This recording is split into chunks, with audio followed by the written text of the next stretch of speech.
Assalamu alaikum students, this is Dr. Fahad Amjad and welcome to another lecture on supply chain management. The course code is MGT 561. In the last lecture I have discussed how we can make an aggregate plan within the supply chain. मैंने आपको बताया कि aggregate plan होता क्या है, उसके लिए क्या इंपॉर्टेंट चीज़ें होती हैं, किस तरीके से हम उसको किसी भी प्रॉब्लम को मैथमेटिकली मॉडल कर सकते हैं और मॉडल करने के बाद हम उसको एक्सेल के अंदर मॉडल कर सकते हैं। फिर मैंने आपको उसको थोड़ा सा रन करके दिखाया। अब हमने बेसिकली जो आज का लेक्चर है वो हमारा chapter 9 of the book है, which is sales and operations planning.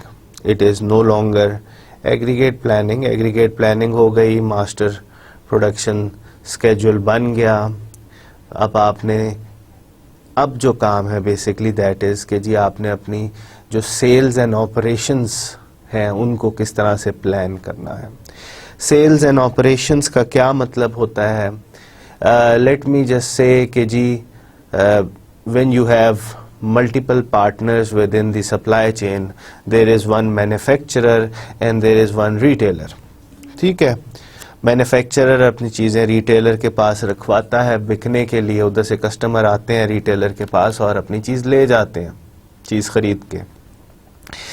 अब रिटेलर लेट से के जी कहता है मैं आपको 10% डिस्काउंट देता हूँ चीज़ पे, तो उससे कुछ ना कुछ फ़र्क तो पड़ेगा। जैसी प्राइस, बेसिक इकोनॉमिक्स के लॉज हैं कि जैसे जैसे प्रोडक्ट की प्राइस कम होगी उसकी डिमांड में इजाफा होता है।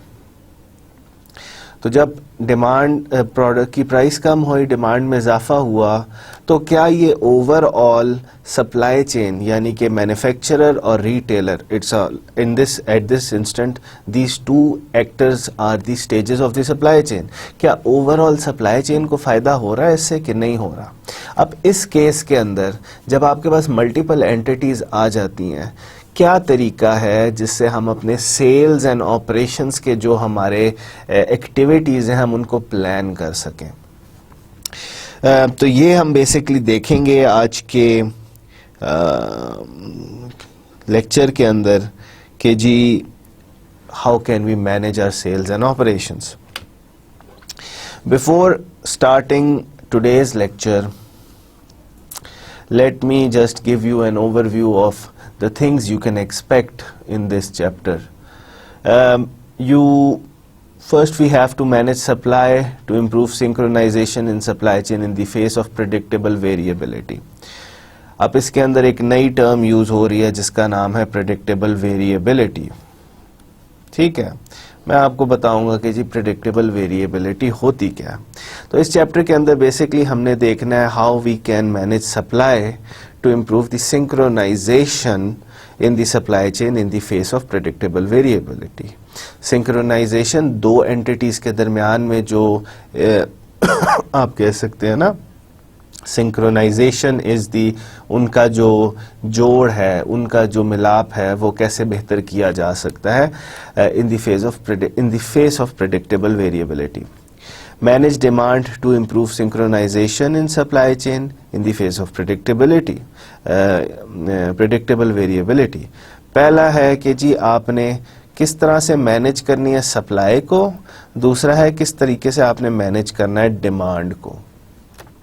मैंने आपको पहले भी बताया था कि सप्लाई क्या होती है, डिमांड क्या होती है। डिमांड हमेशा कस्टमर की साइड से आती है, सप्लाई आपकी ऑपोजिट साइड से रॉ मटेरियल सप्लायर या मैन्युफैक्चरर उसकी साइड से आती है। Use sales and operations planning to maximise profitability when faced with predictable variability.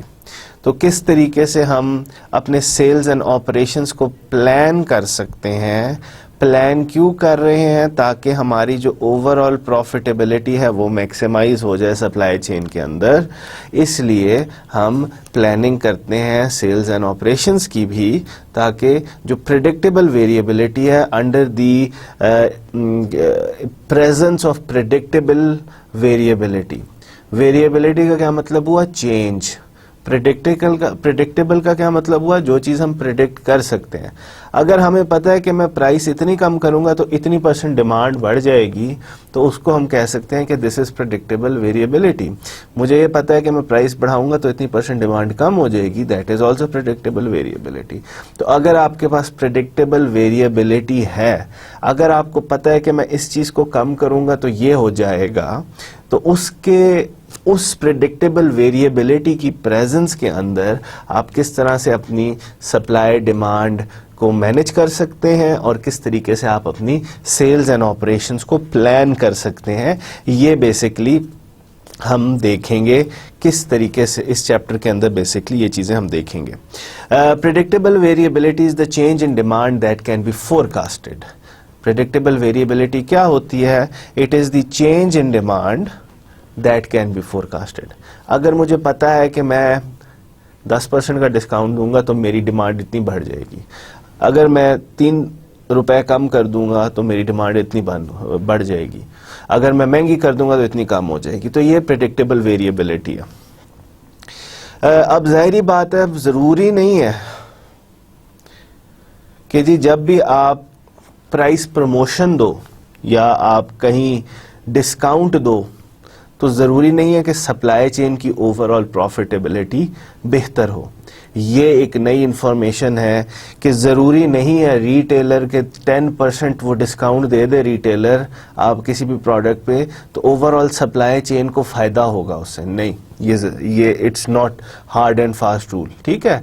Overall supply chain के स्ट्रक्चर पे डिपेंड करता है, सप्लाई चेन के ओवरऑल ऑपरेशंस पे डिपेंड करता है कि अगर आप प्रोडक्ट की प्रमोशन देते हो, उसके अंदर कोई डिस्काउंट देते हो, तो उसकी सप्लाई चेन की जो प्रॉफिटेबिलिटी है क्या वो अफेक्ट होगी कि नहीं।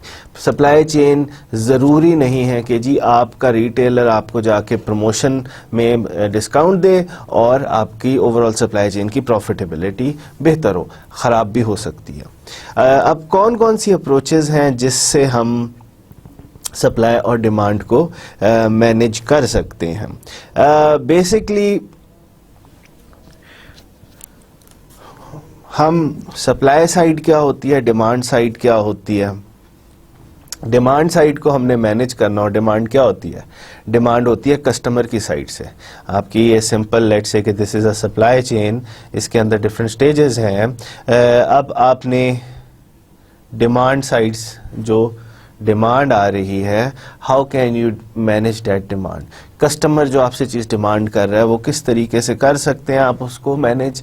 आप उसको short term price discounts and trade promotion से और डिस्काउंट से मैनेज कर सकते हैं। अब आपको पता नहीं है कि जी आपकी जो लेट्स से कि there is a product which has seasonal demand, ठीक है, सर्दियों के कपड़े ठीक है, सर्दियाँ आने से पहले जो डिस्काउंट लग जाते हैं वो क्यों लगते हैं? वो इसीलिए लगते हैं कि जी सर्दियों के मौसम में लोग आके हमसे चीज़ लेंगे ये, तो हमारी ऑपरेटिंग कॉस्ट बढ़ जाएगी, तो बेहतर नहीं है कि वो अभी आके ख़रीद लें। तो ये क्या कर रही हैं कंपनीज या सप्लाई चेन, अपनी जो डिमांड है उसको मैनेज कर लेती हैं, सर्दियाँ आने से पहले डिस्काउंट दे देती हैं ताकि वो चीज़ें जो हैं वो कस्टमर पहले आके ले ले। डिमांड जो सप्लाई साइड होती है उसको हम किस तरीके से मैनेज कर सकते हैं? सप्लाई साइड ऑपोजिट साइड से आती है। सप्लाई को हम इन्वेंट्री के थ्रू मैनेज कर सकते हैं, कैपेसिटी के थ्रू मैनेज कर सकते हैं, कॉन्ट्रैक्टिंग कर सकते हैं और बैकलॉग्स कर सकते हैं। जो सप्लाई साइड होती है, एक तो डिमांड साइड होती है ना, अब चीज़ की जो सप्लाई है उसको हम कैसे मैनेज करें? या तो हम उसके अंदर एक बफर रख लें कि जी हमारे पास इन्वेंट्री है, या तो हम एक एडिशनल कैपेसिटी लगा लें कि ज़्यादा चीज़ बना सकते हैं हम, या तो आप सब कॉन्ट्रैक्ट कर लें किसी तीसरे बंदे से, आप अपनी प्रोडक्ट ले लें। ये सारी की सारी चीज़ें मैं आपको पहले भी पिछले चैप्टर के अंदर भी डिस्कस कर चुका हूँ। लेट्स नाउ डिस्कस कि जी कौन कौन से तरीके हैं और डिटेल के अंदर कि जी जब हम मैनेज करते हैं कैपेसिटी को तो किस तरह से कैपेसिटी को मैनेज कर सकते हैं, जब हम इन्वेंट्री को मैनेज करते हैं तो किस तरह से कर सकते हैं, जब हम सब कॉन्ट्रैक्टिंग करते हैं तो किस तरीके से हम कर सकते हैं। तो ओवरऑल मैनेजिंग सप्लाई जो है उसके अंदर 3 तरीके हैं, आप इन्वेंट्री को मैनेज करो, आप कैपेसिटी को मैनेज करो, या आप सब कॉन्ट्रैक्टिंग कर लो। ये आपकी सप्लाई साइड है, ठीक है, डिमांड साइड तो कस्टमर की साइड से आती है ना। तो when you manage your supplies, the first method you can do is you can manage the capacities. Capacity किस तरह से मैनेज की जा सकती है? टाइम फ्लेक्सिबिलिटी, कि जी आपके जो वर्क फोर्स है उसको फ्लेक्सिबल आप कॉन्ट्रैक्ट्स दें कि जी आज तुमने ज़्यादा करना है, कल कम कर लेना। जो सारे तरीके मैं आपको पहले बता चुका हूँ। आप सीजनल वर्क फोर्स यूज़ कर सकते हैं कि जैसे जैसे सीज़न आए तो वर्क फोर्स यूटिलाइज कर सकें, एडिशनल वर्क फोर्स। आप सब कॉन्ट्रैक्टिंग कर सकते हैं, वही बात कि जी कैपेसिटी के अंदर सब कॉन्ट्रैक्टिंग की आ जाती है कि जी अगर आप चीज़ बना नहीं सकते तो आप किसी से वो चीज़ ख़रीद सकते हैं। उसके अंदर when you are managing capacity you can use dual facilities, specialised and flexible. अब ड्यूल फैसिलिटीज़ क्या होती हैं? इसकी जो सबसे क्लासिकल एग्जांपल है कि जी आप एक ही तरह की इक्विपमेंट, एक ही तरह की प्रोडक्ट्स हों जो एक फैसिलिटी में बनाई जा सकें। यानी कि आप घास काटने की मशीन और बर्फ़ उठाने की मशीन एक ही फैसिलिटी में बना रहे हो, उसका अब डिज़ाइन ऑलमोस्ट एक तरह का है, बस थोड़े बहुत कंपोनेंट्स के अंदर चेंज है।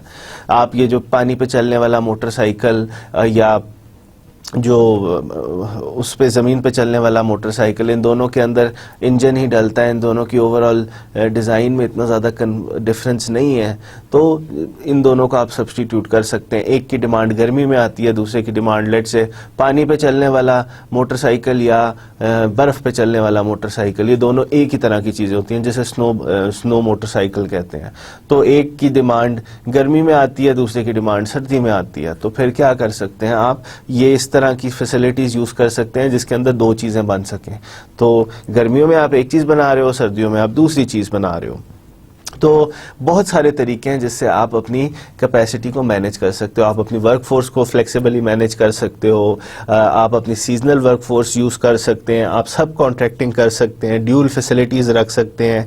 अगर आपकी ऐसी प्रोडक्ट है जो एक तरह की हो और एक की डिमांड गर्मी में हो, एक की डिमांड सर्दी में हो, तो then you can use flexible and dual facilities. इसी तरह से you can design the product flexibly into the production system। अब एक और ऑप्शन जो है कि जी प्रोडक्ट का जो डिज़ाइन हो वो फ्लेक्सिबल हो। प्रोडक्ट का डिज़ाइन फ्लेक्सिबल, इसकी बहुत क्लासिकल एग्जांपल है कि जी कंप्यूटर्स के अंदर डिफरेंट कंपोनेंट्स होते हैं। एक उसका मदरबोर्ड होता है, मदरबोर्ड के साथ एक उसका वीडियो कार्ड होता है, एक साउंड कार्ड होता है। ये सारी की सारी चीज़ें जाके एक CPU के अंदर डल जाती हैं। तो ये सारे क्या हैं? ये कंपोनेंट्स हैं। जिस जौन सी आपकी प्रोडक्ट चाहिए वो कंपोनेंट आप जोड़ दो उसके। तो प्रोडक्ट को इस तरह से डिज़ाइन करें या उसके अंदर इस तरह की फ्लेक्सिबिलिटी डालें कि जी आप उसको चेंज कर सकें। तो ये भी हमारे पास तरीका है when you are managing capacity. अब जाहिर बात है इसकी बहुत सारी एक्सप्लेनेशन आपकी बुक के अंदर भी दी हुई है, मैं इसको जान के इतना ज़्यादा नहीं डिस्कस कर रहा। That I want you to read the book, आप उसको जाओ और पढ़ो। ये चीज़ें मैं आपको पहले भी बहुत दफ़ा अपने लेक्चर्स के अंदर बता चुका हूँ। तो at this stage I expect कि जी आप इसकी ज़्यादा एक्सप्लेनेशन बुक से गैदर कर सकते हैं। दूसरा क्या तरीका है जब आप सप्लाई को मैनेज कर रहे हो? तो एक तो सब कॉन्ट्रैक्टिंग हो गई, कैपेसिटी को वेरी कर लिया। दूसरी चीज़ जो होती है वो इन्वेंट्री होती है कि आप इन्वेंट्री को किस तरीके से मैनेज कर सकते हो। एक तरीका इन्वेंट्री को मैनेज करने का, you built up inventory at high demand और प्रेडिक्टेबल डिमांड प्रोडक्ट्स। अब जो आपकी प्रेडिक्टेबली डिमांड प्रोडक्ट्स होती हैं आप उनकी इन्वेंट्री कर सकते हो। जिनकी डिमांड प्रेडिक्टेबल ना हो तो उसके अंदर ये वाली स्ट्रेटजी बैकफायर कर जाती है। अगर आपके पास ऐसी चीज़ आप उसकी इन्वेंट्री रखो जिसकी demand over the time period predictable है, आपको पता है गर्मियों में इसकी तो डिमांड आनी ही आनी है, तो उस केस के अंदर इट इज़ गुड कि जी आप ऑफ सीज़न में उसकी बिल्टअप कर लो इन्वेंट्री, और जैसी सीज़न आए तो वो आपकी यूज़ हो जाएगी। तो जब आपकी प्रिडिक्टेबल डिमांड हो प्रोडक्ट की, then this strategy is good. आप इन्वेंट्री को बिल्डअप करो, बहुत अच्छी बात है। जैसी डिमांड आएगी then you can use your inventory and substitute the inventory with your capacity. अगर प्रोडक्ट की डिमांड जो है प्रिडिक्टेबल नहीं है, उस केस के अंदर ये strategy building up inventory it can backfire. अगर प्रोडक्ट की डिमांड आई नहीं तो सारी की सारी those are your that is worthless. आपके पास एडिशनल एक्सेस इन्वेंट्री होगी जो बिकेगी भी नहीं और then you will lose money. Using common components across multiple product, दूसरा तरीका यह है कि you can use common products across multiple products. ये भी पहले जो मैंने आइडिया आपको दिया कि जी ऐसा डिज़ाइन करें प्रोडक्ट को कि जी कॉमन प्रोडक्ट्स लग सकें। अगर कस्टमर को एक तरह की प्रोडक्ट नहीं चाहिए तो दूसरी तरह की चाहिए होगी, उसके अंदर वो कंपोनेंट्स यूज़ हो सकते हैं। ये वाला कॉन्सेप्ट आपको बहुत सारा ऑटो मैन्युफैक्चरिंग के अंदर नज़र आता है कि जी गाड़ियों के एक तरह के फ़िल्टर्स होते हैं, एक तरह के एयर फिल्टर्स, ऑयल फिल्टर्स एक ही तरह के होते हैं, उनकी Motors, overall different designs of the car, they use same overall components या सम व्हाट सिमिलर कंपोनेंट्स। अब जाहिरी बात है आपके पास कैपेसिटी एंड इन्वेंट्री का एक ट्रेड ओवर भी है। Levelling capacity forces inventory to build up in anticipation of seasonal variation in demand. Carrying low level of inventory requires capacity to vary with seasonal variation in demand और enough capacity to cover टी। अब ये it is the classical trade off inventory and capacity कि जी अगर आप levelling रखते हो, आपकी जो स्ट्रेटेजी है कि जी लेवल स्ट्रेटेजी है, मैं एक रेट से चीज़ बनाता जाऊंगा और कैपेसिटी के अंदर उसको इन्वेंट्री के अंदर मैं उस चीज़ को सेव करता जाऊंगा, जैसी डिमांड आएगी तो मैं उसको यूज़ कर सकता हूँ। अब ये वाली स्ट्रेटेजी तो बहुत अच्छी है अगर आपकी डिमांड प्रेडिक्टेबल हो। अगर डिमांड प्रेडिक्टेबल नहीं है तो द स्ट्रेटेजी इज़ डिफ़िकल्ट। आपका पैसा एक इन्वेंट्री के अंदर जा रहा है तो आप ज़्यादा से ज़्यादा इन्वेंट्री के अंदर स्मॉलर कैपेसिटी के साथ आप इन्वेंट्री को फिल कर रहे हो। दूसरा तरीका यह है कि अगर आप इन्वेंट्री होल्ड नहीं करना चाहते तो फिर आपको अपनी जो कैपेसिटी है उसको वेरी करना होता है सीजनल डिमांड के साथ। ये क्लासिकल ट्रेड ऑफ है, ये मैं आपको पहले भी बहुत दफ़ा बता चुका हूँ। अब हम देखते हैं कि जी क्या जो हमने पिछली प्रॉब्लम पढ़ी थी रेड टोमेटो टूल्स की, उसकी अब हम बेसिक बात करते हैं कि जी हमने देख लिया how we can manage the supply, how we can manage the demand. अब the first two objectives of this chapter they were very similar to what we have done so far in this course.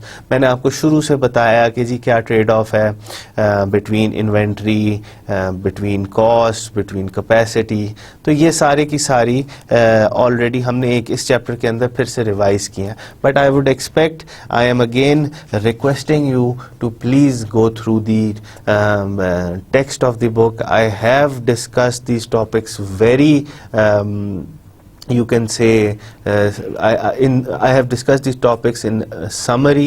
I have not discussed them in detail. I want you to go to the book, go through it, read it, and go through the topics of managing demand and managing supply. There are different techniques of managing supply, managing demand. I have only given the few topics, few headlines, जो उनकी explanation है वो आपकी book में है। So please go through the book in order for better understanding of the concept. अब हम आते हैं कि जी सेल्स एंड प्रमोशंस को हम किस तरीके से मैनेज कर सकते हैं। अब सेल्स एंड प्रमोशंस को हम तब ही मैनेज कर सकते हैं जब प्रेडिक्टेबल वेरिएबिलिटी हो। आपको पता हो कि जी मैं प्राइस इतनी कम करूंगा तो मेरी डिमांड में कितनी चेंज आएगी। जब डिमांड में चेंज आएगी तो तब ही आप उसको, ये जो इंफॉर्मेशन आपके पास जब होगी प्रेडिक्टेबल वेरिएबिलिटी की, तो तब ही आप सेल्स एंड ऑपरेशंस की प्लानिंग कर सकते हैं। अगर आपके पास ये इंफॉर्मेशन नहीं है तो you can not do sales and operations planning. If you want to do sales and operations planning, get this information first कि जी कौन कौन से कंपोनेंट्स हैं जो मेरी डिमांड को अफेक्ट करते हैं, मेरी प्रोडक्ट की डिमांड को। अब हमारे पास सिंपल सी वही एग्जांपल है रेड टोमेटो टूल्स की, जो पिछले चैप्टर से हम आ रहे हैं पढ़ते हुए, चैप्टर 8 से। मैंने आपको चैप्टर 8 पे एक एक्सेल शीट दिखाई थी और मैंने आपको बताया था कि एक्सेल शीट हम अगले चैप्टर के अंदर भी यूज़ करेंगे। तो now I am going to tell you कि जी किस तरीके से हम उसको यूज़ कर सकते हैं। आपके पास वही सारी इंफॉर्मेशन है। बेसिकली आपकी एक कंपनी है जो टूल्स बनाती है, उसकी एग्रीगेट प्लानिंग देख ली हमने किस तरह की जाती है। वो कंपनी अपने टूल्स एक और कंपनी को, एक और रिटेलर को, ये रिटेलर है ग्रीन थंब, इसको अपनी चीज़ पहुंचाती है। ग्रीन थंब के अंदर ये जो रिटेलर है ये कंपनी के टूल्स रख के उनको बेचता है कस्टमर्स को। प्राइस आपके पास वही है सारी की सारी कि जी जो आपकी cost of hiring, firing, labour cost, regular time cost जो रेड टोमेटो टूल्स को, आरटीटी को इनकर करनी पड़ती हैं। अब हम सिंपल सा इसका देखते हैं कि जी हमारे पास ये इंफॉर्मेशन आ रही है कि जी जब भी आप there is no promotion, there is no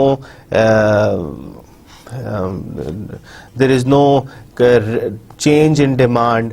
जो नॉर्मल केस था वो ये केस था कि जी आपके पास आरटीटी की हमने एग्रीगेट प्लानिंग करनी है, तो एग्रीगेट प्लानिंग किस तरह की जाए। अब मैं आपको फिर से एक्सेल शीट पे लेके जाता हूँ and I will show you कि जी हमारे पास क्या क्या वेरिएबल्स हैं। ये आपकी ओरिजिनल एक्सेल शीट है। Let me just change it into different values के जी हमारे पास ये भी 0 है, 0 0 0 0 0 0 everything is 0 at this stage। हम अपनी जो स्लाइड है उसको रीस्टार्ट करते हैं, इसको भी 0 कर लेते हैं और हम इसको 0 कर देते हैं। ठीक है, अब इस जगह पे हमने लेट मी शो यू कि जी when we run this slide, ये ओरिजिनल स्लाइड ही है। इसके सारे जो रिलेशनशिप थे जो मैंने आपको पिछले चैप्टर के अंदर वो बता दिए थे। चैप्टर 8 वाला सेक्शन, चैप्टर 8 की इंस्ट्रक्शंस ये हैं, चैप्टर 9 की इंस्ट्रक्शंस ये हैं। अब आपकी बुक के अंदर जो फिगर 9.1 है वो शो करती है कि जब रेड टोमेटो टूल्स अपनी एग्रीगेट प्लानिंग करेगी तो वो किस तरीके से करेगी। एग्रीगेट प्लानिंग उसने करनी है तो यू हैव टू फर्स्ट ये जो E24 है इसको आपने 0 कर देना। There is no promotion. आपका जो रिटेलर है उसने कोई प्रमोशन नहीं दी, उसने कोई डिस्काउंट नहीं दिया। जो आपकी प्रोडक्शन, जो आपकी डिमांड फोरकास्ट आई थी उसके मुताबिक आपका जो आरटीटी कंपनी है उसने अपनी प्रोडक्शन प्लानिंग करनी है। प्रोडक्शन प्लानिंग करनी है तो मैंने इसको 0 कर दिया है क्योंकि प्रमोशन कोई नहीं है। जब मैं इसको 1 कर दूंगा तो ये सारे के सारा अफेक्ट होगा। अब कोई उसके प्रमोशन नहीं है तो आप देखें डिमांड आपकी वही ओरिजिनल डिमांड्स हैं जो प्रॉब्लम के अंदर थी। अब इस स्टेज पे मैं जाके क्या करता हूँ, इस स्टेज पे जाके मैं सॉल्वर पे इसको सॉल्व करता हूँ। यू कैन सी कि जी सॉल्वर के अंदर इस वक्त डिफरेंट सॉल्यूशंस आ रहे हैं और वो एक ऑप्टिमम सॉल्यूशन निकालने की कोशिश कर रहा है। It might take solver a little bit of time और जैसे ये इसके सॉल्यूशंस निकल आएंगे तो फिर हम देखेंगे कि जी क्या आंसर आया। तो ये अब हमारे पास सॉल्वर ने आंसर्स निकाल दिए कि जी आपकी जो टोटल कॉस्ट होगी वो इतनी लगेगी, आपको प्रोडक्शन कितनी करनी पड़ेगी, इतनी हर महीने 6 महीने के लिए आपको ये प्रोडक्शन करनी पड़ेगी। आपको कितने लोग हायर करने पड़ेंगे, इनिशियली आपके पास 80 हैं, फिर आपको फायर करने पड़ेंगे 16 और इस तरीके से आपके पास हायरिंग की ज़रूरत नहीं है मगर you can go with 64 workers. Over time आपको कितना लगाना पड़ेगा, ओवर टाइम आपको हर टाइम पीरियड में इतना लगाना पड़ेगा। इन्वेंटरीज आपके हर टाइम पीरियड्स में कितनी होंगी, स्टॉक आउट्स आपके होंगे किस महीने में होंगे और कितने होंगे, उस टाइम पीरियड में आपको कितने स्टॉक सब कॉन्ट्रैक्ट देने पड़ेंगे। तो ये सारी की सारी इंफॉर्मेशन उसने बता दी और ये बता दिया कि जब आप इसकी प्रोडक्शन प्लानिंग कर रहे हो तो इस केस के अंदर आपका जो मैक्सिमम रेवेन्यू जो है वो 640 होगा। सो रेवेन्यू किस तरीके से निकाला जा सकता है, 40 पर यूनिट प्रोडक्ट आप कमा रहे हो तो टोटल आपने चीज़ें जो प्रोड्यूस की हैं उनको जब आप मल्टीप्लाई करोगे 40 के साथ तो you will have total revenues. Profits आपके कितने होंगे, profits will be about this. अब इस केस के अंदर you have the aggregate production plan जिससे आपको पता चल गया कितनी चीज़ आपने कब बनानी है। ठीक है, तो यही आपके पास इंफॉर्मेशन इधर आ रही है। आपके पास जो आरटीटी कंपनी है, द आरटीटी कंपनी, उसकी प्रोडक्शन प्लान या एग्रीगेट प्रोडक्शन प्लानिंग हमने उसकी कर दी है, एग्रीगेट प्लानिंग कर दी है कि जी कितनी चीज़ कब बनानी है। अब इस केस के अंदर there is no promotion from the retailer ने उसको डिमांड, रिटेलर के पास कंपनी ने जो चीज़ें बनाई हैं वो रिटेलर तक रखवाएगी, रिटेलर उसको आगे बेचेगा। तो आपके पास ओवरऑल टोटल प्रॉफिट्स कितने थे, वो इतने थे। एवरेज सीजनल इन्वेंट्री आपकी उन्हीं फार्मूला से जो मैं पहले डिस्कस कर चुका हूँ वो इस तरीके से निकाली जाएगी, और जो आपकी एवरेज फ्लो टाइम है वो हम निकाल लेंगे लिटल्स लॉ के थ्रू, और हमारे पास that is about 0.34 months. Average seasonal inventory आपके पास अबाउट 895 यूनिट्स आएंगी। इतनी आपको ऑन एवरेज इन्वेंट्री रखनी पड़ेगी।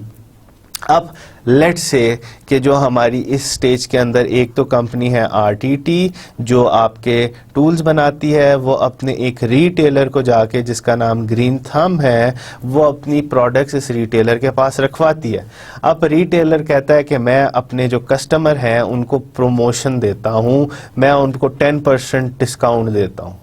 अब क्या होगा, अब ये एक सिनेरियो आ गया कि जी अगर डिस्काउंट आ गया, आपका रिटेलर कहता है मैं अपने कस्टमर्स को डिस्काउंट दूंगा, तो अब ओवरऑल सप्लाई चेन की, ओरिजिनल केस के अंदर तो ओवरऑल जो आरटीटी था उसको कितना फ़ायदा हो रहा है, उसको ओवरऑल प्लान्ड होराइजन के अंदर इतना प्रॉफिट हो रहा है, उसकी टोटल कॉस्ट कितनी है, उसके टोटल रेवेन्यूज़ कितने हैं, और फिर उससे हम इन दोनों से फिर हम कॉस्ट एंड रेवेन्यूज से प्रॉफिट्स निकाल सकते हैं। ये बेस केस है कि जी देयर इज़ नो प्रमोशन। अब आपका जो सब रिटेलर है वो कहता है कि मैं प्रमोशन दूंगा, प्रमोशन देगा, तो प्रमोशन से किन किन चीज़ों पे अफेक्ट पड़ेगा। तो लेट मी डिस्कस फर्स्ट कि जी जब भी कोई प्रमोशन दी जाती है तो क्या फ़र्क पड़ता है। नॉर्मली जब भी किसी प्रोडक्ट पे, किसी भी आइटम पे प्रमोशन दी जाती है तो उस प्रोडक्ट की जो डिमांड होती है उसके ऊपर इम्पैक्ट पड़ता है।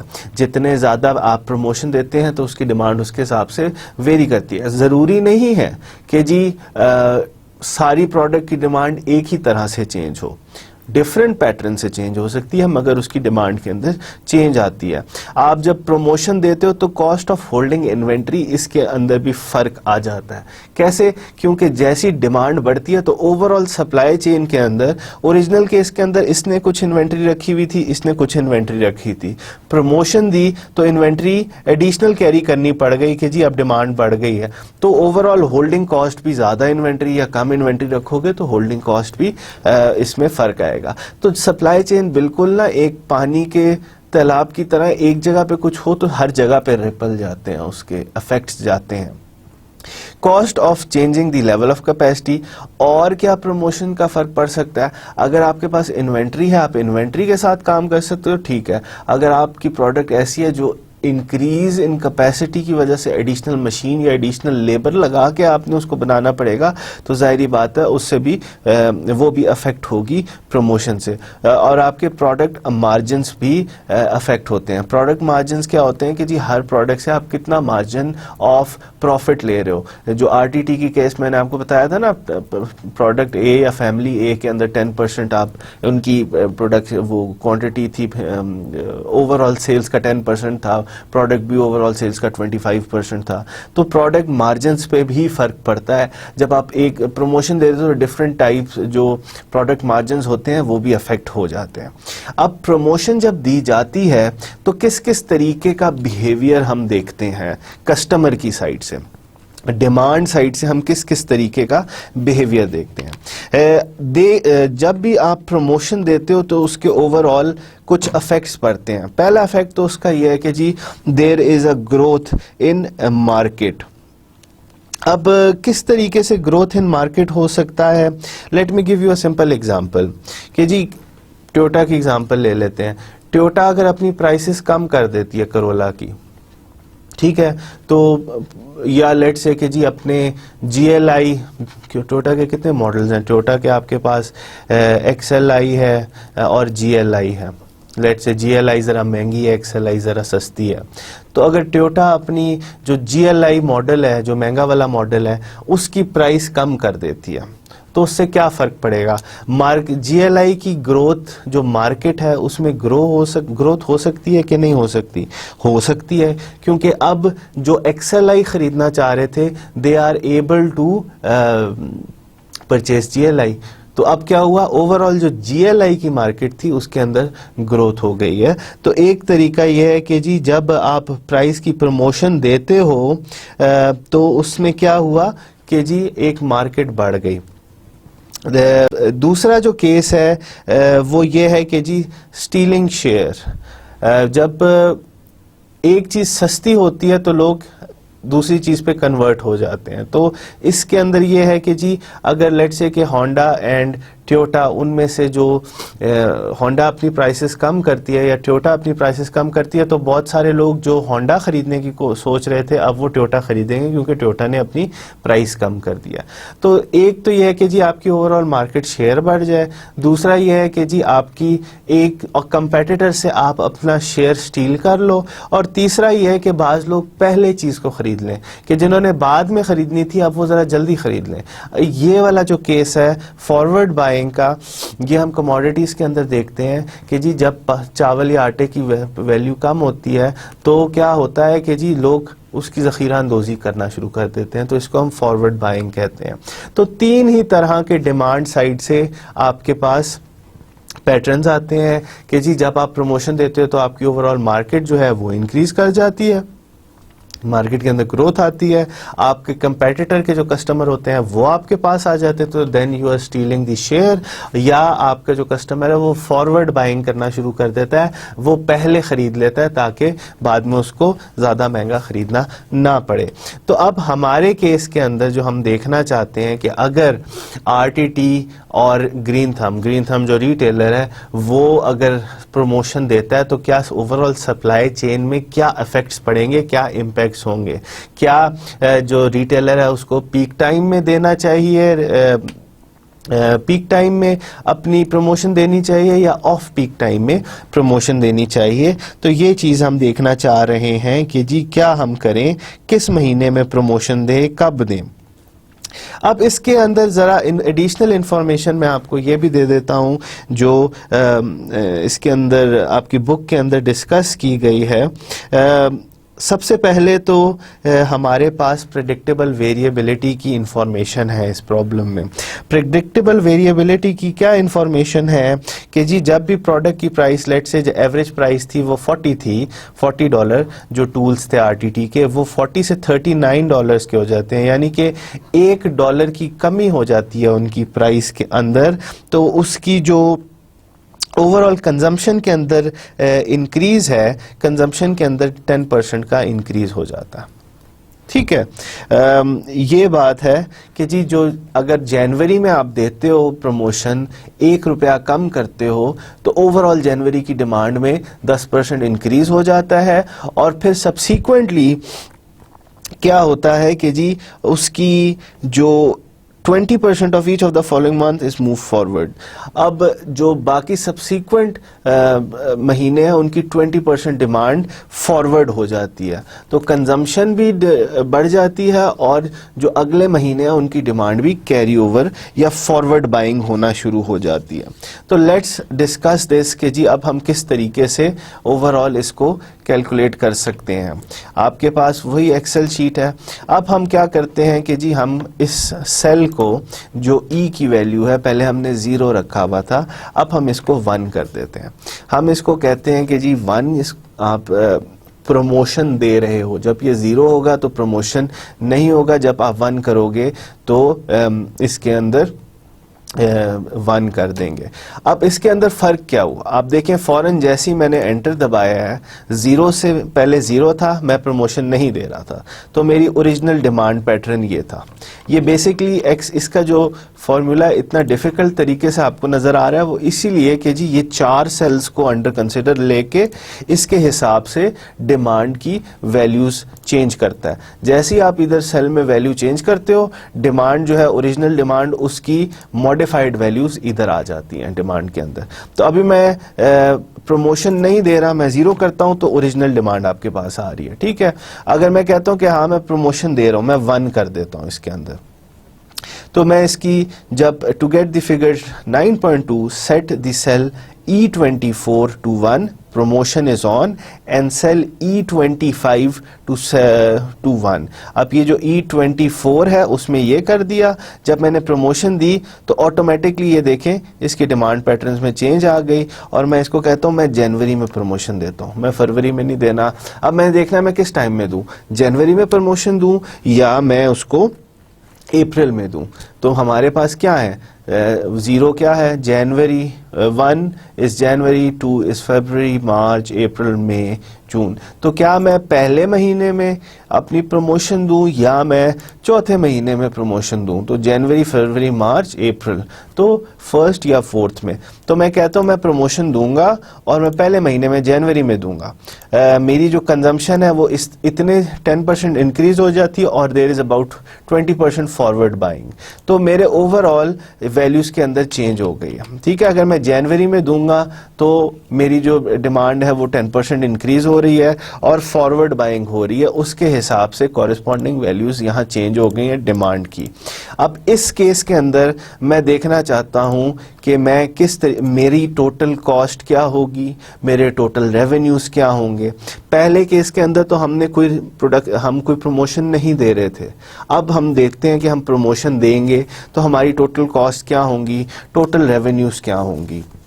तो हम सॉल्वर को उसी तरीके से सॉल्व करते हैं। अब सॉल्वर ने एक सोल्यूशन दे दिया कि जी आपके पास अगर आप प्रमोशन दे रहे हो और आपके पास प्रेडिक्टेबल वेरिएबिलिटी है, प्रेडिक्टेबल वेरिएबिलिटी हमने कहाँ से शो की हुई है, हमने यहाँ से शो किया कि जी कंजम्पशन में इतना % इंक्रीज आता है, फॉरवर्ड बाइंग में इतना % इंक्रीज आता है। प्रेडिक्टेबल वेरिएबिलिटी है तो उस केस के अंदर हमारी जो टोटल कॉस्ट है वो इतनी है 424,780 ये आपकी टोटल कॉस्ट होगी, आपके टोटल रेवेन्यूज इतने, आपका प्रॉफिट इतना होगा। अब प्रमोशन जब आप दे रहे हो तो it is almost similar values 424 then we have this, ठीक है। तो आपकी ऑलमोस्ट सिमिलर वैल्यूज हैं। कितना फायदा हुआ आपको, इतना फायदा इसके अंदर 218, तो यहाँ 218 यहाँ 221 लिखा है। थोड़ा बहुत सॉल्वर भी ना अपने सोल्यूशन में डिफरेंस दे देता है, आप एक दो दफ़ा इसको और सॉल्व करेंगे तो ज़रा और बेहतर आंसर दे देगा। तो अब हम प्रमोशन दे रहे हैं फर्स्ट मंथ के अंदर, प्रमोशन हम दे रहे हैं इसलिए हमने उसे 1 रखा, फर्स्ट मंथ के अंदर दे रहे हैं, हमारा टोटल प्रॉफिट इतना आ रहा है और हमारा साथ जो प्रोडक्शन प्लान है वो सारे का सारा हमें ये पता चल रहा है कि जी एग्रीगेट प्लानिंग जो हमने करनी है वो किस तरीके से करनी है, ठीक है। अब इसके अंदर क्या हुआ, ओवरऑल आपके प्लानिंग होराइजन के अंदर कितना प्रॉफिट, इतना प्रॉफिट आपके पास आ रहा है। आपने टोटल कॉस्ट आपको कितनी इनकर करनी पड़ेगी, टोटल रेवेन्यूज आपके कितने हैं, आपकी एवरेज इन्वेंट्रीज क्या है, आपकी एवरेज टाइम इन इन्वेंट्री क्या है, वो सारी की सारी इंफॉर्मेशन हमने इससे निकाल ली। अब हम कहते हैं कि ठीक है जी हम पहले महीने में नहीं देते, हम चौथे महीने में देते हैं। तो हम प्रमोशन दे रहे हैं और हम चौथे महीने में दे रहे हैं। हमारी जो प्रेडिक्टेबल वेरिएबिलिटी है, प्रेडिक्टेबल वेरिएबिलिटी क्या है कि जी कंजम्पशन में चेंज आ रही है, फॉरवर्ड बाइंग में चेंज आ रही है। तो अब हम ये वैल्यूज उतनी ही है हमारे पास 0.1 एंड 0.20 की। अब हम जाके फिर से एक्सेल के उस शीट के अंदर डाल के देखते हैं कि जी ओके अब मैं अपनी वो दे रहा हूँ प्रमोशन, मगर मैं चौथे महीने में दे रहा हूँ, मैं पहले महीने में नहीं, जनवरी में नहीं दे रहा, मैं अप्रैल में दे रहा हूँ। जब मैं इसको ये किया ऑटोमेटिकली जो सारी शीट थी उसके अंदर हमने रिलेशनशिप इस तरह से बनाया हुआ है कि कंजम्पशन और फॉरवर्ड बाइंग को कंसिडर करके वो आपके डिमांड पैटर्न्स जनरेट कर देता है कि ऑटोमेटिकली आपके डिमांड पैटर्न्स चेंज हो रहे हैं जनवरी के लिए। अगर आपने देखना है कि ये डिमांड पैटर्न्स किस तरह कैलकुलेट हो रहे हैं तो आप इसको जाके देख सकते हैं on the page 258 start of the 258, उसके अंदर एक्सप्लेनेशन दी हुई है कि जी अगर 20% कंजम्पशन है तो वैल्यू किस तरह चेंज होगी। जनवरी की क्या डिमांड होगी, फरवरी की क्या होगी। तो अब हमने इसके अंदर जब हमने प्रमोशन देनी है अप्रैल के अंदर, वो वाली प्रमोशन आप किस तरह से सेट कर सकते हो। आपकी फिगर 9.3 अगर आपने अचीव करनी है, आप अपने सेल E24 के अंदर वैल्यू को 1 रखेंगे, which means promotion is on, और आप अपने E25 के अंदर सेल की वैल्यू 4 रखेंगे, जिसका मतलब है कि अब मैं अप्रैल के अंदर प्रमोशन दे रहा हूं। आपका जो H24 है वो 1% होगा, H25 0.2% होगा। इसके बाद आपने सॉल्वर को रन करना है and solver will try to find out an optimum solution जिसके अंदर आपकी जो टोटल कॉस्ट है वो मिनिमाइज हो रही हो। Of course it takes a little bit of time और आपके थोड़े बहुत आंसर्स के अंदर वेरिएबिलिटी आ सकती है। इस केस के अंदर हमारी वेरिएबिलिटी कोई इतनी ज़्यादा नहीं आई, आपका जो टोटल प्रॉफिट है 211 ही है। तो आपकी इसके अंदर भी जो स्लाइड है और फिगर जो है उसके अंदर भी 211 ही टोटल प्रॉफिट आ रहा है। तो अब हम देखते हैं कि जी जब हमने प्रमोशन रन की, जो रिटेलर था उसने प्रमोशन रन की, उसने प्राइस के अंदर कमी की, उसके साथ जो डिमांड पैटर्न था वो चेंज हो गया। उसने अब देखा कि जी मैं जनवरी में रन करूं या मैं अप्रैल में रन करूं। उसके हिसाब से आपको टोटल प्रॉफिट्स पता चल गए जनवरी में रन करने के और अप्रैल में रन करने के लिए। अब हम कहते हैं कि जी लेट्स से कि जी कंजम्पशन का जो बिहेवियर है, प्रोडक्ट पहले हमने कहा था कि जी आपकी जो कंजम्पशन है वो 10% इंक्रीज करती है, और आपकी जो फॉरवर्ड बाइंग है डिफरेंट टाइप है ना, either you steel from your competitor, the steel the consumer from your competitor, या आपका जो कंज्यूमर है वो फॉरवर्ड बाइंग कर ले कि जी पहले ही चीज खरीद ले, या तो ओवरऑल मार्केट का साइज बढ़ जाए या उसकी कंजम्पशन बढ़ जाए। तो अब हमने देखा इस केस के अंदर हम स्टीलिंग फैक्टर को नहीं मॉडल कर रहे हैं, हम इसकी मार्केट ग्रोथ और कंजम्पशन को ही देख रहे हैं, फॉरवर्ड बाइंग एंड कंजम्पशन को ही देख रहे हैं। अब हम कहते हैं यार लेट्स से कि जी कंजम्पशन बढ़ जाती है, जो बिहेवियर है वो जरा सा चेंज हो गया। मैं अगर लेट्स से कि जी कंजम्पशन में ज़्यादा इंक्रीज आ जाता है, मैं थोड़ी सी प्राइस कम करता हूं तो कंजम्पशन ज़्यादा हो जाती है, तो फिर उसके हिसाब से क्या चेंजेस आनी है तो वो भी हम देखेंगे। हम इस केस के अंदर फिर ये जो वैल्यू है H24 की वैल्यू 1 पे कर देते हैं, फॉरवर्ड बाइंग उतना ही रेशो रखते हैं। तो ये जो है ये आपके प्रिडिक्टेबल वेरिएबिलिटी है, ये सारी प्रिडिक्टेबल वेरिएबिलिटी की वैल्यूज़ हैं। हम कहते हैं प्रमोशन रन करें हम फर्स्ट के अंदर, प्रमोशन रन करें हम प्रमोशन रन कर रहे हैं और हम पहले महीने जनवरी के अंदर रन कर रहे हैं। तो इसके अंदर हम क्या करते हैं, हम इस सेल के अंदर जाके 1 कर देते हैं, तो ऑटोमेटिकली आपके पास जो है वो कंजम्पशन के अंदर almost this and this first month. तो अब आप इसके अंदर देखें तो ऑटोमेटिकली आपके demand patterns and prices change हो गई हैं। जैसे ही आपने प्राइस कम की इस महीने के अंदर, पहले महीने के अंदर आपने जनवरी के अंदर प्रमोशन रन की तो ऑटोमेटिकली आपकी प्राइस उसमें चली गई 39th पे चली गई। कंजम्पशन कितना है, कंजम्पशन एंड फॉरवर्ड बाइंग को देख के आपके जो डिमांड के पैटर्न्स हैं वो ऑटोमेटिकली अपडेट हो गए हैं। अब इस केस के अंदर हम जाके फिर से सॉल्वर को रन करते हैं और फिर देखते हैं कि जी हमारे पास क्या ऑप्टिमम सोल्यूशन निकलता है। Solver will take a little bit time, क्योंकि जैसे जैसे शीट्स बड़ी होती हैं उनके ज़्यादा कैलकुलेशंस होती हैं, तो solver it requires a little bit of time. अब इसने इस स्टेज के अंदर हमें दे दिया एक सोल्यूशन है। क्या वो सोल्यूशन हमारे सॉल्वर के सोल्यूशन से मिलता है? जी हाँ, आपके जो प्रॉफिट हैं वो 242,000 हैं। इधर भी हमारे पास जो टोटल प्रॉफिट है वो 242,000 है। यही काम हम करेंगे डिफरेंट और प्रमोशन रन करेंगे। अब हम क्या कहते हैं, मैं प्रमोशन चौथे महीने में रन करता हूँ, मेरा वही कंजम्पशन बिहेवियर है, मेरा वही फॉरवर्ड बाइंग बिहेवियर है, तो मेरे जो प्रेडिक्टेबल वेरिएबिलिटी है वो अब ज़रा सी है तो वही, मगर अब मैं चौथे महीने में अपनी रन करता हूँ प्रमोशन। तो चौथे महीने में अगर रन करनी है तो सीधा सीधा मैं इधर जाके 4 करता हूँ, तो उसके हिसाब से आप देखें चौथे महीने में प्राइस चेंज हो गई 39 और आपकी जो डिमांड पैटर्न्स हैं उसी तरीके से अपडेट हो गए हैं। तो अब आप इस पे जाके सॉल्व करोगे तो यू कैन फाइंड आउट कि जी अब क्या हमारे पास ऑप्टिमम सोल्यूशन है। आपके पास ऑप्टिमम सोल्यूशन जो आ रहा है कि प्रॉफिट 247 का आ रहा है, 247,000, तो इसके अंदर भी आपके पास 247,000 ऑलमोस्ट 247,320, उधर भी 47,320 और उसके साथ साथ आपका सारा जो प्रोडक्शन प्लान है आपको वो भी मिल गया कि आपने कितनी चीज़ कहाँ किस टाइम पे बनानी है, आपकी इन्वेंट्री में कितनी चीज़ें होंगी, आपके स्टॉक आउट्स कितने बड़े होंगे, आपको सब कॉन्ट्रैक्ट कितना करना पड़ेगा, आपको प्रोडक्शन कितनी करनी है, आपकी डिमांड क्या है, आपके कितने लोग आप हायर, आपकी वर्कफोर्स कितनी होगी, कितने लोगों को हायर और फायर करोगे, आपकी टोटल कॉस्ट कितनी है, आपका सारा प्रोडक्शन प्लान एग्रीगेट प्लानिंग भी बन गई है और आपको पता भी चल रहा है कि किस तरीके से अगर मैं कोई चीज़ चेंज करता हूं तो मेरा फ़र्क क्या पड़ेगा उसके बाद।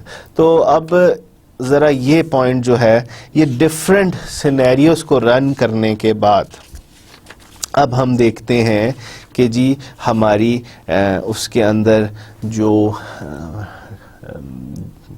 ओवरऑल प्रमोशन हमने रन की तो उससे क्या फ़र्क पड़ा। अब ये देखें जी ओरिजिनल ये कंपैरिजन, ये जो स्लाइड है इट इज़ शोइंग कंपैरिजन कि जी जब मैं बेस केस मैंने जब चलाया था, बेस केस क्या था कि जी मैंने कोई प्रमोशन नहीं दी थी, देयर वाज नो प्रमोशन, मैंने उसके अंदर कोई वैल्यूज़ इंटीग्रेट नहीं की थी प्रेडिक्टेबल वेरिएबिलिटी की कि जी मैं अगर अपनी प्राइस कम करता हूं तो उससे इतना % कंजम्पशन के अंदर चेंज आएगा। ठीक है, मेरी प्रोडक्ट की प्राइस इतनी थी, ठीक है, प्रमोशन मैंने कोई नहीं दी और मेरी एवरेज इन्वेंट्री कितनी थी। ये वही बेस केस है जो हम पिछले चैप्टर के अंदर भी पढ़ चुके हैं और पहली दफ़ा हमने इस चैप्टर के अंदर देखा। मेरा टोटल प्रॉफिट जो था इस केस के अंदर, अगर मैं प्रमोशन रन नहीं करता तो मेरा टोटल प्रॉफिट वाज अबाउट 217,000। अब अगला केस क्या है कि जी प्रेडिक्टेबल वेरिएबिलिटी मेरे पास ये थी कि 10% इंक्रीज इन डिमांड आ रहा था और फॉरवर्ड बाइंग 20% थी। इंक्रीज इन डिमांड पहले महीने कि जी अगर मैं जनवरी में रन करता हूं तो 10% डिमांड मेरी बढ़ जाती है जनवरी के अंदर। वो हमने किस तरह से कैलकुलेट कर सकते हैं, दैट इज़ वेरी इजी कि लेट्स से कि जी 10% इंक्रीज है तो आपकी that will be about 1600 original थी जनवरी में, तो 1.1 से आप उसको कैलकुलेट कर लेंगे तो इट विल बी अबाउट कि जी डिमांड लेट्स से कि जी जनवरी में इतनी है। फरवरी में क्या फॉरवर्ड बाइंग हो गई जनवरी फरवरी, तो फरवरी में कितनी हो जाएगी, फरवरी में इसके अंदर हो जाएगी कि जी 3000 अगर ओरिजिनल डिमांड थी तो उसका 0.8% फॉरवर्ड बाइंग हो गई है ना 20% के, तो वो साथ जो फरवरी में आनी थी वो जनवरी में ही आ गई है। मार्च में जो आनी थी, मार्च में कितनी आनी थी, वो 3200 आनी थी, उसका भी 0.8 कर देंगे तो फरवरी में इतनी आएगी, मार्च में इतनी आएगी और जो थी 20% वो उसके अंदर फॉरवर्ड बाइंग में चली गई है। तो अब हमने जब प्रमोशन रन की जनवरी के महीने में और प्रमोशन क्या की, प्रमोशन की प्राइस $1 या $1 हमने चीज़ को कम किया तो उससे हमारी जो ओवरऑल एवरेज इन्वेंट्री देखें क्या है और हमारे पास जो प्रॉफिटेबिलिटी है वो इतनी है। बेस केस के अंदर हमारे पास प्रॉफिटेबिलिटी ये आई है, जनवरी में अगर हम रन करते हैं यूजिंग दीज प्रेडिक्टेबल वेरिएबल्स तो हमारे पास एवरेज इन्वेंट्री भी कम हो रही है, हमारे प्रॉफिट्स भी ज़्यादा हो रहे हैं, एवरेज इन्वेंट्री हमारी कम हो रही है। अब यही प्रमोशन जब हम उसी तरह की प्रमोशन जब हम अप्रैल में जाके लगाते हैं उन्हीं प्रेडिक्टेबल वेरिएबल्स के साथ, तो क्या होता है, हमारे जो प्रॉफिट्स हैं वो कम हो रहे हैं और हमारी एवरेज इन्वेंट्री बढ़ रही है। अब ये फ़र्क पड़ रहा है, इसलिए सेल्स एंड ऑपरेशंस प्लानिंग करनी पड़ती है। यार मैं अब अगर मैं जनवरी में दे रहा हूँ, डिमांड पैटर्न्स मेरे ये हैं, क्योंकि सारी की सारी डिमांड जो सप्लाई चेन की है वो तो कस्टमर साइड से आ रही है ना, उसका अपना एक पैटर्न है। उस डिमांड को आप कुछ मैनेज कर सकते हो, उसको रोक नहीं सकते। तो उसको मैनेज फिर किस तरह से किया जाता है? इस तरीके से किया जा सकता है, यार मैं कैसे अपनी प्रमोशन रन करूं कि मेरी जो डिमांड आने लगी है उसको मैं थोड़ा बहुत मैनेज कर लूं। तो इसके अंदर प्रॉफिट्स आप देखें, जब अप्रैल में हमने ये रन की, जनवरी में रन की, वही प्रिडिक्टेबल वेरिएबल्स हैं इसके अंदर कि जी 10% एंड 20% आपकी demand, increase in demand and forward buying. तो जनवरी में रन की तो हमारी एवरेज इन्वेंट्री भी कम हो गई। एवरेज इन्वेंट्री कम हो गई तो आपने अपना कम पैसा खर्च किया इन इन्वेंट्री, आपके प्रॉफिट्स बढ़ गए। आपकी जब आपने वही चीज़ अप्रैल के अंदर की, आपके प्रॉफिट कम हुए, आपकी इन्वेंट्री बढ़ गई, एवरेज इन्वेंट्री। अब हमने बाकी जो दो केसेस हैं वो देखे कि जी लेट्स से कि आप 1% कम करते हो तो कंजम्पशन में कितना इंक्रीज आता है और उसकी फॉरवर्ड बाइंग में क्या फ़र्क पड़ता है। तो आप इसके अंदर देखें, प्रॉफिट्स भी बढ़ रहे हैं और इन्वेंट्रीज भी बढ़ रही हैं। अप्रैल के अंदर आप रन करो तो इन्वेंट्री बहुत ज़्यादा हो रही है, जनवरी में करो तो एवरेज इन्वेंट्री कम हो रही है।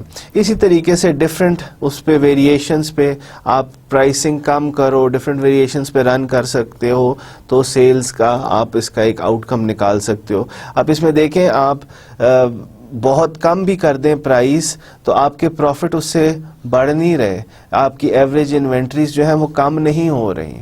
तो this is what we have to consider.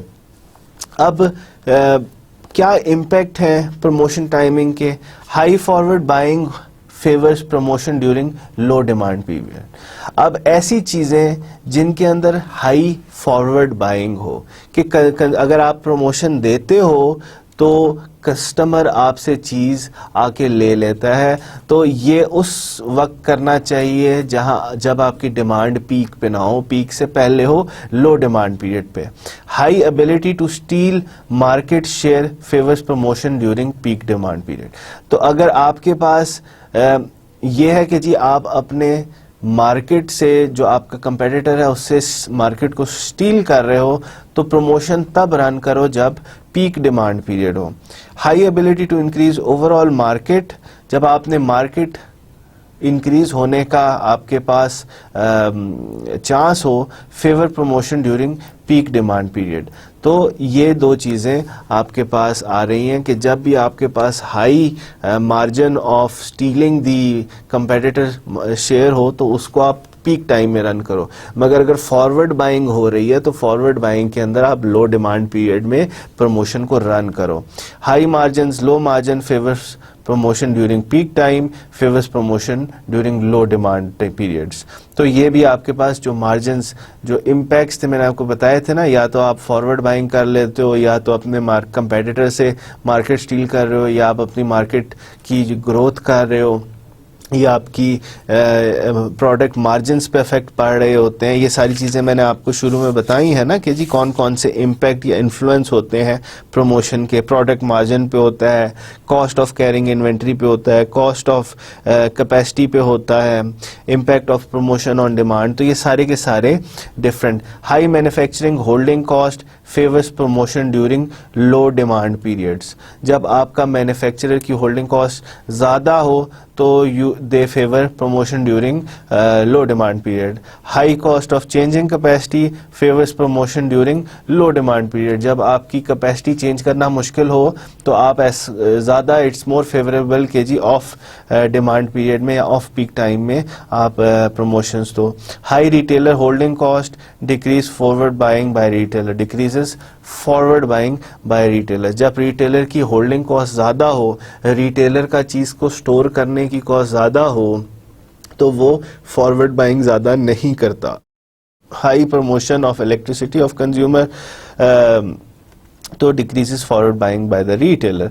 अब आपके पास high promotion elasticity of consumer, यानी कि कंज्यूमर जो है ज़्यादा इलास्टिक हो इन इट्स कंजम्पशन, के जी कम भी इस्तेमाल कर सकता है, ज़्यादा भी इस्तेमाल कर सकता है, तो it decreases the forward buying by the retailers. तो जब आपके कस्टमर की जो डिमांड होती है उसके अंदर इलास्टिसिटी होती है, तो तब भी जो रिटेलर होता है वो फॉरवर्ड बाइंग इतनी नहीं करता। तो ओवरऑल कंक्लूजन जो हमने इस प्रॉब्लम के अंदर देखा, डिफरेंट डेटा जो हमें नज़र आ रहा है, इससे हम क्या कंक्लूड कर सकते हैं? Average inventory increases if a promotion is run during the peak period and decreases if the promotion is run during the off peak period. तो पहली प्रमोशन हमारे पास ये है कि जब आप एवरेज इन्वेंट्री आपकी बढ़ जाती है जब आप पीक पीरियड के अंदर प्रमोशन को रन करते हो, और जब ऑफ पीक पीरियड के अंदर रन करते हैं तो आपकी एवरेज इन्वेंट्री जो है वो कम हो जाती है। Promotion during a peak period demand month may decrease overall profitability if there is a small increase in consumption and a significant fraction of the demand increases from forward buying। forward buying अगर हो रही है तो peak period के अंदर कोई फ़ायदा नहीं है आपको प्रमोशन रन करने का। As consumption increases from discontinuing grows from discounting grows and forward buying becomes a smaller fraction of the demand increases from a promotion, it is more profitable to promote during the peak period as consumption increases। अब यही बात है कि जी जब आपकी forward buying इतनी ज़्यादा ना हो रही हो और आपने कंपेटिटर से अपनी स्टील करनी है मार्केट, तो बेहतर यह है कि जी उसको पीक पीरियड के अंदर रन किया जाए। As product margins decline, promoting during the peak demand period becomes less profitable। अब जो प्रोडक्ट के मार्जिन्स जो हैं उनमें अगर कमी आ जाए कि जी प्रोडक्ट की जो आप प्राइस दे जो आपकी मैन्युफैक्चरिंग प्राइस है और जिस प्राइस पे आप उसको सेल कर रहे हो उसके अंदर जो प्रोडक्ट के मार्जिन्स हैं अगर वो कम हो रहे हों तो promoting during the peak demand period becomes less profitable.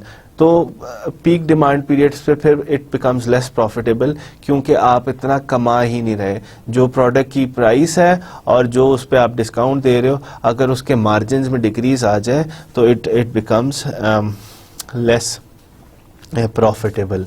अब implementing sales and operations planning, ज़ाहिरी बात है फिर से वही बात मैं आपको कहूँगा, always coordinate any type of decision within the supply chain, you have to coordinate.